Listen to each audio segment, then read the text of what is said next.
Hey guys, welcome back to the channel. My name is pt2, and yeah, welcome back. So today I'm doing a part 2 of Get to Know Me. Like I mentioned in all the other previous videos that I was gonna do it, and yeah, I'm doing it today, and I'm a bit nervous honestly because when I was watching my intro video, I realized that I touched on quite a few, sensitive topics that, triggers a bit of emotions, and it's never easy to really kind of share such things. So with the part 2, I'm going to try and make it be as short as it possibly can, or try get it to be as short as it possibly can. I'm still struggling with editing videos. It actually frustrates me because it's not easy and it's quite time consuming, but I'm learning as I go. So today's video, I'm just going to share a bit of an update. Instead of doing a full-on get to know me, I'll probably do a quick 7-year update. Well, these past 7 years, because I feel like that's where most of the change has taken place in my life, and I'm talking about big changes that have taken place in my life.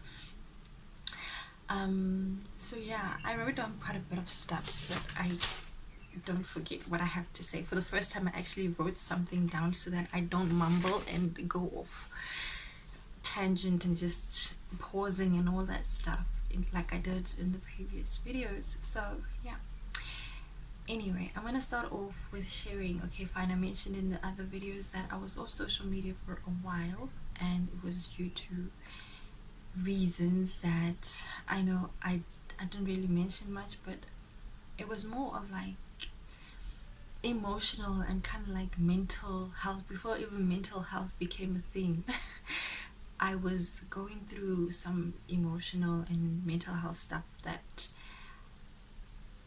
Okay, let me just start from the beginning. So basically, I'm gonna share a bit about my upbringing. Like I mentioned in the previous video, that my parents got divorced when I was still very young. I was 6 years old, and I grew up staying with my grandmother, so she was like my primary caregiver.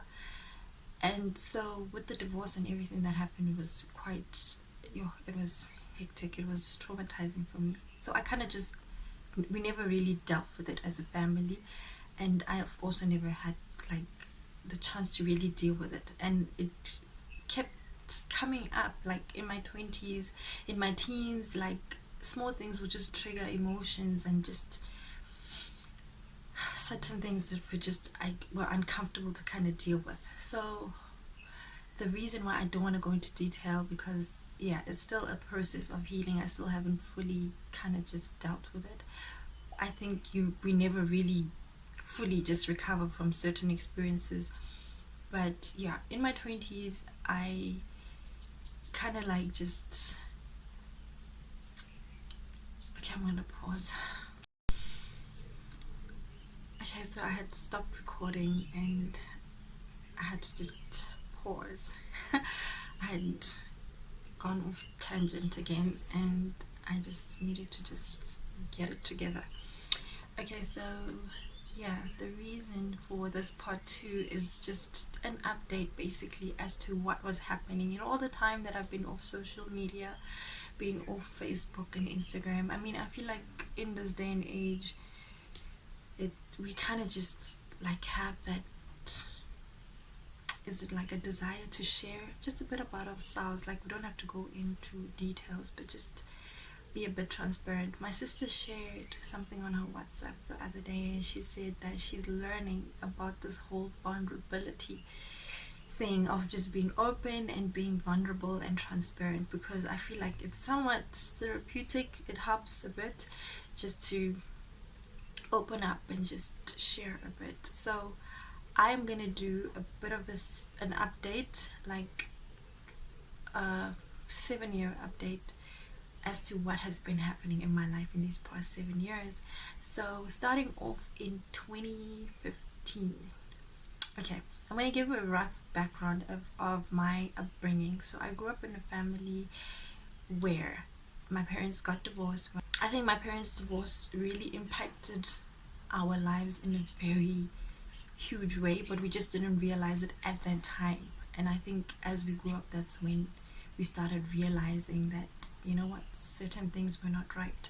But anyway, besides that, I think that's like a topic for another day. My family is a fun family. We love celebrating, we love getting together, and we love just hanging out and chilling. We celebrate anything and everything. My dad loves to host. From the time we were kids and growing up, he would always be hosting at home. He'd have friends over. There would be loud music, there'd be drinks, there'd be, you know, it was just a whole lot of a vibe. And it was almost like we anticipated those kind of gatherings with family, friends, and that's just how we grew up. And it was on both sides of my family, on my dad's side and my mom's side. So like get-togethers and celebrations were our thing. So when I moved away, obviously after high school to college, that was kind of like a continuation of my life. Just I made new friends, and partying and going out was just part of my life. And in my 20s, that was kind of like my I don't know how to describe it.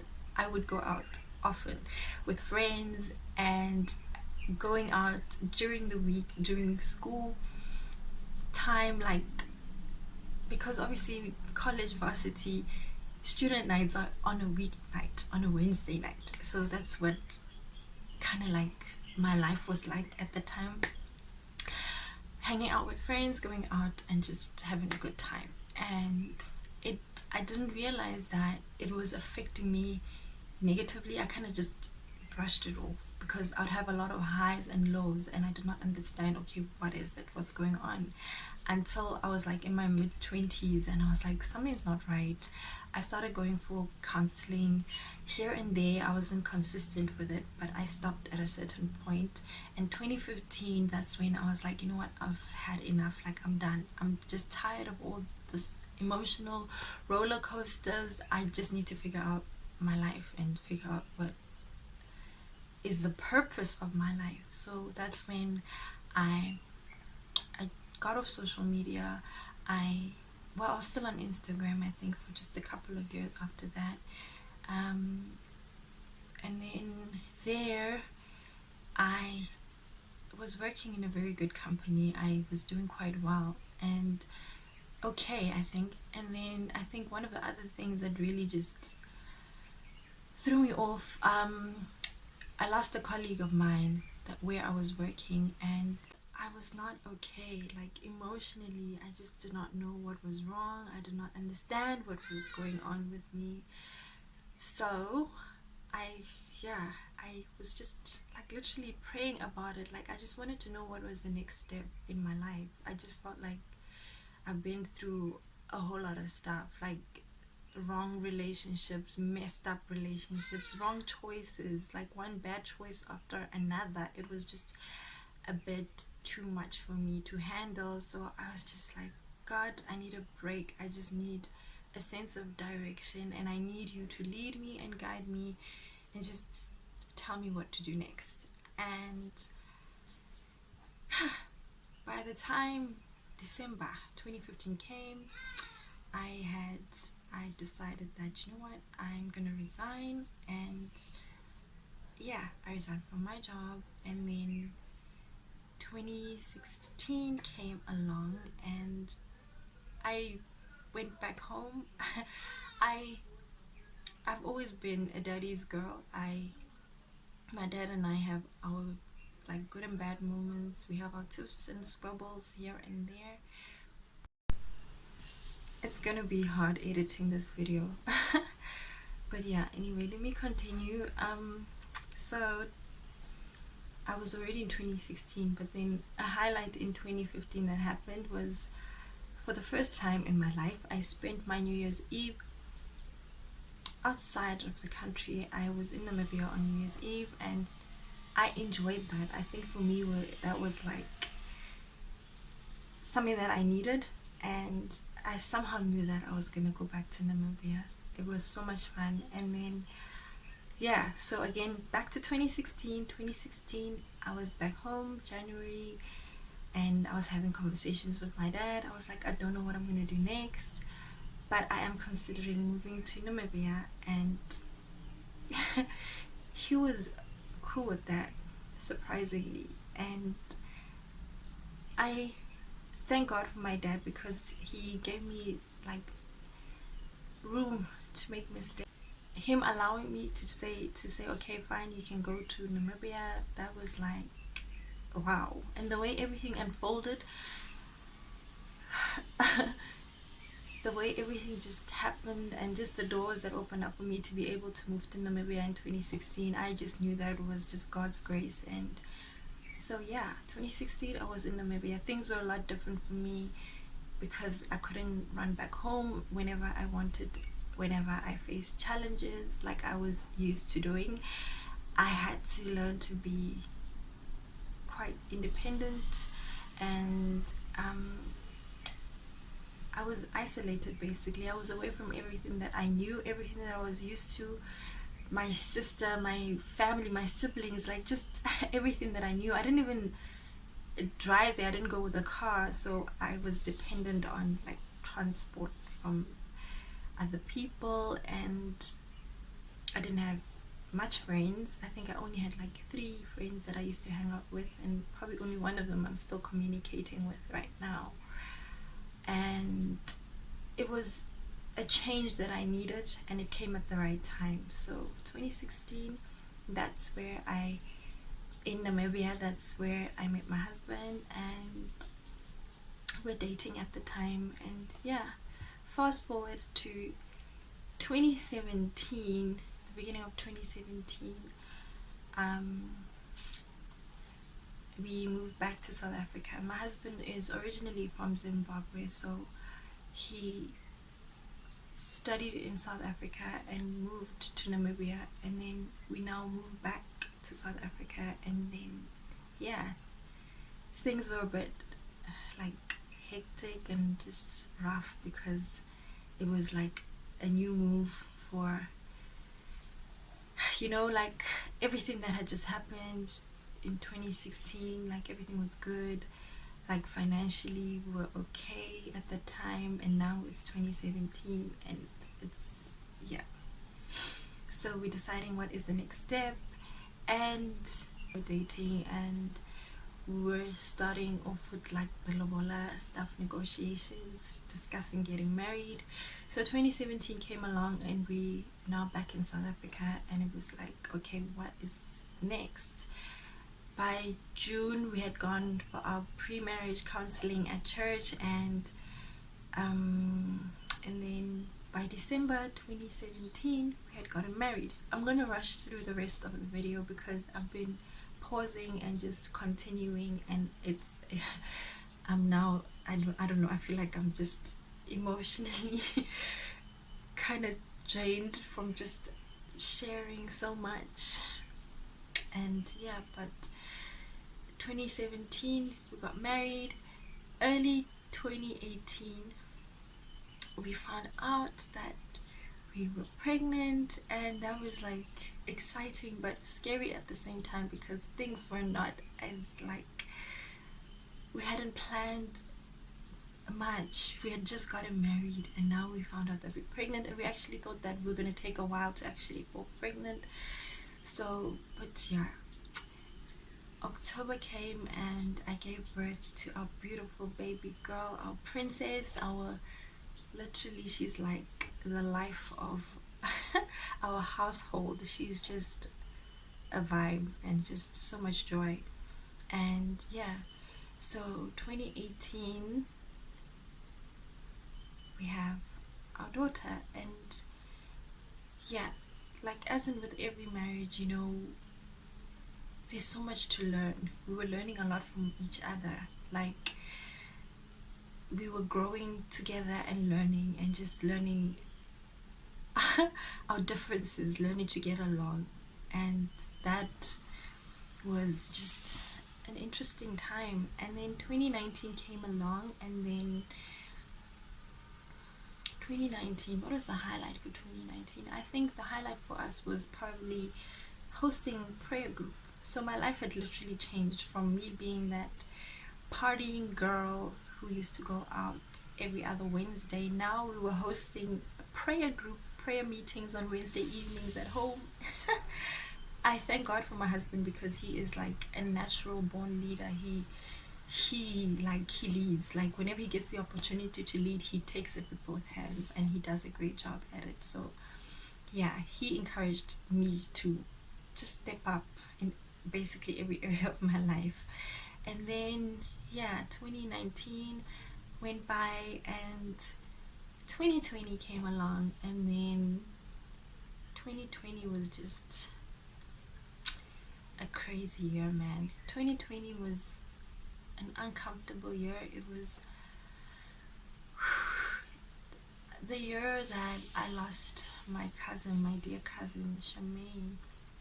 I don't even want to call her cousin. She was more of a sister to me. She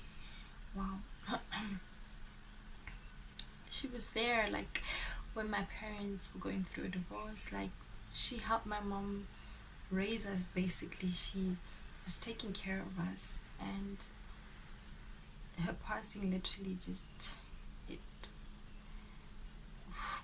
it impacted me quite a lot. I still have to literally heal from that. I'm still healing. There's times I just wish like I could just hear her voice. I miss her phone calls and stuff. So 2020 for me was like a punch in the face. It was hard. It was just like, wow. I was not expecting that at all, and it happened at the beginning of the year. And I thank God that we had spent like Christmas with her in 2019 December. Like, it was like such a fun time. Like, Christmas was so exciting. And then anyway, so 2020 lockdown also came along, but I felt like lockdown was probably what we needed. Strange enough, when lockdown happened, that's when our business, like my husband's business, started doing well. He started picking up like clients and getting a lot of calls, so we're starting to do okay. And then, but emotionally I was just like, I don't know where I am. I don't know where my headspace is at. Even though he was getting a lot of work, my husband was also spending a lot more time at home. He was no longer working out, obviously because of lockdown. He was working from home a lot more, which gave me enough time to just kind of have time to myself, because he would help me out with our daughter a lot more, and they would spend a lot of time together, so I would have a bit of free time to myself. I started reading a lot. I started doing a whole lot of introspection, and I think with my cousin's passing, that also just led me to just also figure out what to do next, like with my life. You know, life is so short. Tomorrow is not guaranteed to anybody. The next week is not guaranteed to anyone, or the month ahead is not guaranteed to anyone. So I had to do a lot of introspection, and it helped me to just figure out certain things in life. But it was hard. It was a hard year for me, emotionally and mentally. And 2020, that's when we also started like living with our teenage son. And things were hectic, things were a bit rough, but we got through it. So here we are now in 2021. We are headed towards the end of 2021. I think right now we're in a far better space than we have ever been in these past few years, and I'm grateful for everything that we have gone through, everything that we have experienced, everything that we have just grown through. With every experience, I think there's always a learning and growing opportunity. And as a family, as a mother, as a wife, I thank God for the privilege of just having been able to do what He has called me to do, and I'm enjoying it at this point in my life. I'm enjoying it, and I'm okay with where I am right now. I don't know if I'll ever be ready to go back to corporate as yet, because like I said, the reason why I left, I felt like I had been going through such emotional roller coasters. Like I was just up and down, and working in that environment I was working in, I worked in sales in a call center environment. It was it was like a false sense of hype, because you'd always have to be excited dealing with people, with clients. And at that time, I just thought I was an extrovert, and I did not know, but I'm actually an introvert. I get my energy and my strength literally from being alone and just spending time by myself and getting to know myself and understanding myself a lot better. That's when I become a better version of myself, because back then I used to be out and about, just, you know, numbing feelings that I did not want to have to deal with. I didn't really get time to really know myself and understand myself. So when I kind of discovered the kind of person I really am, it helped me just make better choices for myself, for my children, for our marriage, for my family, my husband, and just become a better, well-rounded person. I still do have friends, but literally I can count them on one hand. And it's because I decided that I needed to just separate myself from that kind of life, that always going out, partying kind of life, just to figure out exactly who I am. And right now I'm quite happy with where I am, and I thank God, because 2016, the isolation that I needed in Namibia helped me to prioritize just spending time with myself and just getting to know myself better. It helped me prioritize praying and actually studying the Bible, and not just reading it, studying it so that I can understand it and figure out exactly what God wants to do with my life. So yeah, these past 7 years have been quite a learning experience. I'm looking forward to 2022. I'm excited because I know that greater things are yet to come. In my previous video I said that this year is going to end on a big note. I mean to say it's going to end on a good note, but big is even better, because I have a feeling that great things are going to happen, and yeah, we're going to head into an even better space. I'm enjoying this vlogging stuff. It helps me just clear my mind and just to share what's on my heart, and I hope you guys enjoyed watching this. I'm going to try, I don't know, break down the video into part 2 and part 3 if possible, but then if not, it's going to be quite a long video. And I hope you guys enjoyed watching. Please do click the subscribe button and like, comment below. And yeah, I'll see you guys in the next video. Hope you all have a blessed week.